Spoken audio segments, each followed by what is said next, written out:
Bonjour, je suis Alexis de Soif, avocat depuis plus de 25 ans et ancien président de la Ligue des droits humains. Je me suis spécialisé dans la défense des libertés fondamentales et des droits humains et comme avocat, et c'est à ce titre-là que le collectif citoyen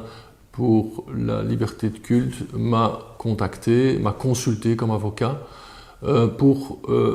accompagner, conseiller, défendre ce collectif citoyen qui s'est mobilisé sur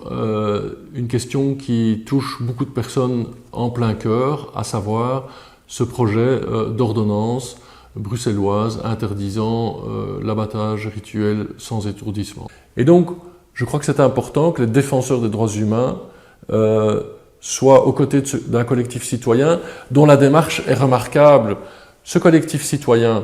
qui est né spontanément par rapport à cette préoccupation, où des citoyens sans couleur politique s'assemblent, veulent réagir, lancent une pétition qui, en 15 jours, dépasse les 100 000 signatures. C'est un signal très fort vers les décideurs politiques, parce que 100 000 signatures, et peut-être demain 150 000 signatures, voire plus, à ma connaissance, il n'y a jamais eu de signal citoyen aussi fort vers le monde politique qui est amené à prendre une décision qui concerne ces citoyens. Le collectif citoyen continue la mobilisation. La pétition peut encore être signée pendant quelques jours et puis elle va être déposée au Parlement bruxellois et c'est une initiative qui est totalement novatrice, qui n'a pas eu lieu, qui n'a pas existé ni en Flandre ni en Wallonie et donc c'est vraiment une démarche assez unique. Ce poids des citoyens, les élus doivent en tenir compte. Et d'ailleurs, le collectif citoyen pour la liberté de culte va être entendu lors des auditions.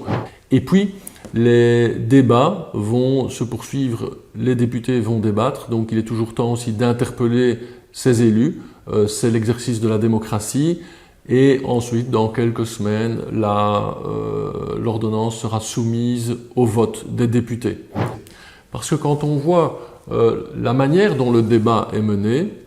je comprends que des citoyens bruxellois se sentent stigmatisés, discriminés parce que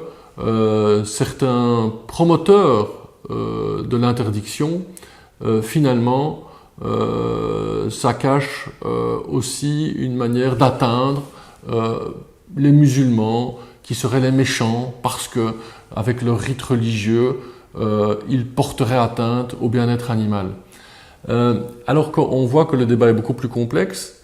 que des citoyens de confession juive et confession musulmane, et c'est important de le noter, se retrouvent sur des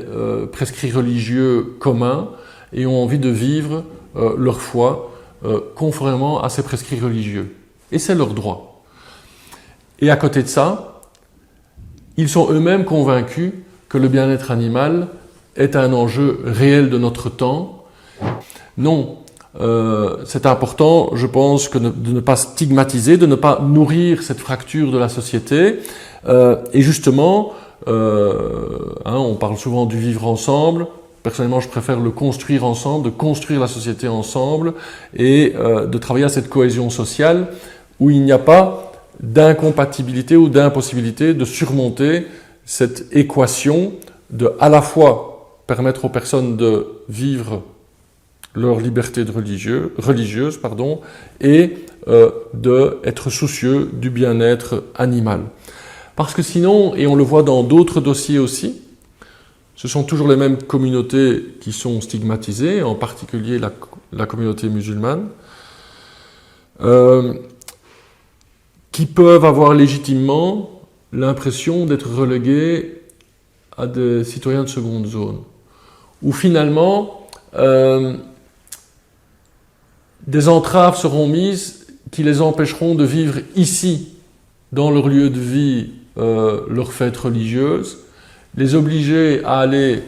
à l'étranger, à ne pas pouvoir vivre dans leur propre pays leur liberté de culte. Et il ne faut jamais oublier que ces questions-là, ce sont des questions de droits humains et des questions de liberté fondamentale. Et alors, on ne peut pas parler de ce sujet-là sans évoquer aussi l'aspect économique, parce que On sait que par exemple en Flandre, une législation restrictive a été votée et que notamment certains partis, la N-VA en tête, mais appuyé par le Vlaams Belang, et c'est quand même aussi un signal inquiétant de voir que ce sont des partis à l'extrême droite de l'échiquier politique qui sont les plus motivés tout d'un coup à faire de la cause du bien-être animal la cause la plus importante. Et il n'y a pas de hasard, c'est bien parce qu'elle vise certaines communautés que tout d'un coup ils se transforment en champions de la cause du bien-être animal. Il n'y a pas ça ne serait pas sans arrière-pensée de telles démarches, mais je pense que l'argument économique, et notamment au niveau de la production de la viande, qui finalement va être délocalisée, obligée parce qu'une ordonnance restrictive ne va pas empêcher les personnes à vivre selon leur choix religieux ici, les prescrits religieux, et donc on va importer de la viande venant de l'étranger, ou on va aller faire vivre ces fêtes religieuses à l'étranger, ce qui est quand même un non-sens, et on va nuire finalement à nos producteurs locaux qui ne pourront plus vendre et écouler leurs marchandises, leurs animaux en Belgique. Je pense qu'il faut réfléchir globalement pour qu'on puisse, dans le respect des droits et des libertés de chacun et sans aller à l'encontre du bien-être animal, finalement réglementer ces matières-là, mais sans stigmatiser et sans diviser notre société.